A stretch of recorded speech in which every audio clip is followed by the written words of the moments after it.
আওয়ামী লীগ সরকার আমলে দলের নেতাকর্মীরা গড়ে তুলেছিলেন সম্পদের পাহাড়। বড় বড় এমপি মন্ত্রী থেকে শুরু করে তাদের এপিএসরাও মালিক হয়েছেন কোটি কোটি টাকার। ক্ষমতার দাপটে শূন্য থেকে বিত্তবান হয়ে গেছেন অনেকেই।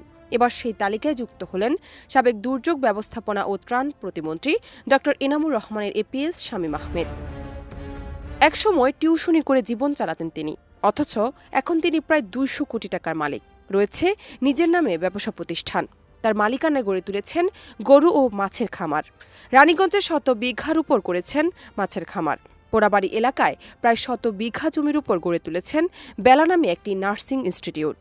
ত্রিশালের বিভিন্ন ইউনিয়নের শামীম ও তার পরিবারের সদস্যদের নামে ১২০ বিঘা জমি রয়েছে। সাভারের থানা রোড এলাকায় একটি ভবনে রয়েছে ২টি ফ্ল্যাট।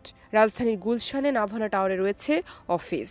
সরকার চুপ করে থাকে না, সরকার অ্যাকশন নিয়েছে। অভিযোগ রয়েছে দুর্যোগ ব্যবস্থাপনা ও ত্রাণ মন্ত্রণালয়ে যে কোনো প্রকল্প পেতে ধর্ণা দিতে হতো শামীমের কাছে। কাজ পাওয়ার আগেই নির্দিষ্ট হারে কমিশন নিতেন তিনি। পছন্দের ঠিকাদারদের কাজ পাইয়ে দিতে প্রকল্প পরিচালকদের নানাভাবে চাপ প্রয়োগ করতেন। এমনকি জেলা, উপজেলা ও ইউনিয়ন পর্যায়ে ত্রাণ বরাদ্দে কমিশন ও বাণিজ্যের অভিযোগ রয়েছে তার বিরুদ্ধে। বিভিন্ন মন্ত্রণালয়ে নিয়োগ দিয়ে তিনি মোটা অঙ্কের টাকা নিতেন।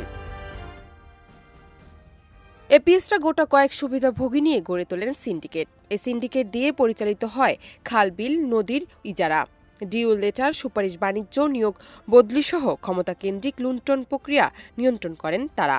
স্কুল কলেজের ম্যানেজিং কমিটির সদস্য হওয়া, টেন্ডার, টিআর, কাবিখা, সামাজিক নিরাপত্তা, বয়স্ক ভাতাসহ সব কর্মসূচি এপিএসদের মাধ্যমেই হয়।